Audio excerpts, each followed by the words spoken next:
주신 은혜 감사하는 5분 묵상. 마가복음 1장 14절부터 20절까지 말씀. 예수님의 부르심에 즉시 반응하고 따르라. 오늘 본문 가운데 예수님께서는 세례 요한이 잡힌 이후 본격적으로 공생의 사역이 시작됨을 보여줍니다. 세례 요한의 준비 사역은 그가 잡힘으로 끝이 나게 되고 이제 예수님의 사역이 시작됨을 알리고 있는 것이죠. 그러면서 예수님께서는 하나님의 복음을 전파하십니다. 하나님 나라가 가까이 왔다고 하는 복음으로 사람들로 하여금 이제 회개하고 복음을 믿어야 하는 결단이 필요함을 말씀하십니다. 그리고 이어서 예수님께서는 4명의 어부들을 부르십니다. 갈릴리 바다 가운데 예고도 없이 나타나셔서 어부들을 제자로 부르시죠. 이처럼 예수님의 공생의 사역의 첫 기록이 하나님 나라의 복음을 전파하는 것과 제자들을 부르신 사건이라는 사실은 예수님의 사역의 본질이 하나님 나라의 복음을 전파함에 있으며 이 사역에 있어서 제자들을 세우고 양육하는 일이 얼마나 중요한 일인가 하는 점을 우리에게 보여줍니다. 그럼 오늘 이러한 말씀 속에 하나님께서 우리에게 어떤 교훈을 주시는지 함께 말씀을 따라 살펴보도록 하겠습니다. 먼저 내용 관찰의 질문을 보겠습니다. 내용 관찰 첫 번째 질문입니다. 시몬과 안드레, 야고보와 요한은 예수님의 부르심을 받았을 때 무엇을 하고 있습니까? 16절과 19절 말씀을 보면 먼저 시몬 베드로와 안드레는 해안에서 그물을 던지고 있었음을, 그리고 세베대의 아들 야고보와 요한은 배에서 그물을 고치고 있었음을 보여줍니다. 당시 예수님께서 4명의 어부를 부르시는 이곳 갈릴리 바다는 깨끗한 물로 이루어진 호수였습니다.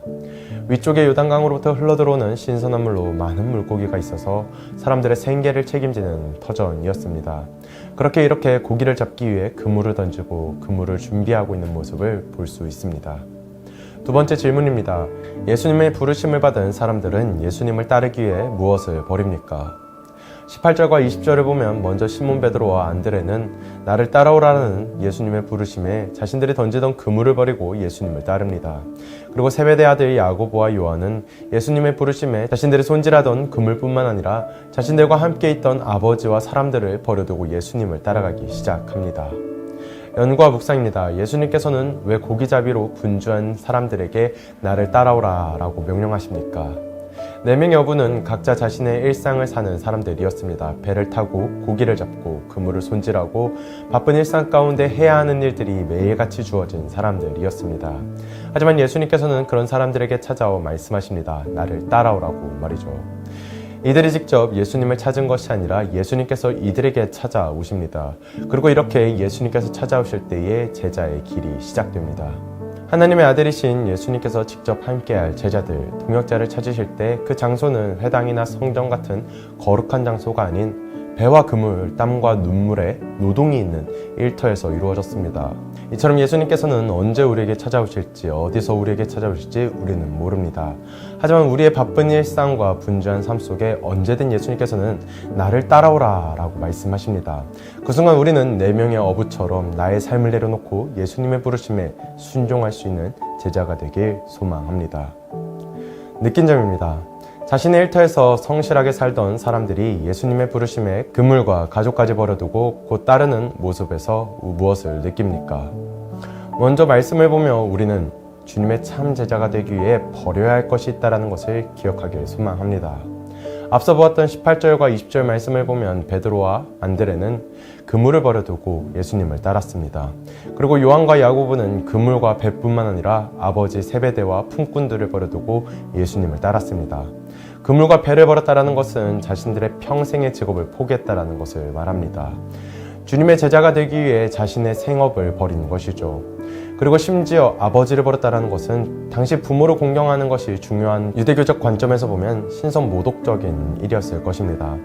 본문은 이들이 자신들의 생업과 가족을 버린 사실을 매우 간략하게 언급하고 있으나 사실 그들에게 아무것도 보장된 것이 없는 듯한 상황 가운데 그들의 생업을 버리고 가족을 버리고 예수님을 따라갔다는 것은 실로 엄청난 모험이고 쉽지 않은 결단이었을 것입니다. 하지만 아무리 쉽지 않은 결단이었다고 하는데 예수님을 따르는 참 제자가 되기 위해서는 우리 가운데 버려야 할 것을 버려야만 합니다.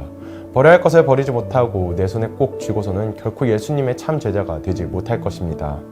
예수님을 따른다는 것은 재물과 가족을 떠나는 것을 넘어 자기를 부인하고 자기 십자가를 지고 예수님을 따르는 것이기 때문이죠. 내가 주님을 따르는 데 있어서 나의 가족, 나의 생업이 주님보다 우선이 된다면 우리 가운데 거룩한 결단이 있어야 할 것입니다. 주님을 따르는 데 있어서 방해가 되고 오히려 그로 인해 주님을 바라보지 못하고 주님을 따르는 데 머뭇머뭇거리게 된다면 과감히 버리는 결단이 필요합니다. 주님의 제자가 되는 것은 주님께서 나를 따라오라라고 부르실 때 나의 삶 속에 주님보다 우선되는 나의 것을 버림으로부터 시작된다는 것을 기억하길 소망합니다. 결단과 적용입니다. 사랑하는 성도 여러분, 오늘 말씀 가운데 예수님의 갈릴리 사역은 오늘 사는 우리와는 아무 상관도 없는 단순한 예수님의 한 역사적 사건처럼 보일 수 있습니다.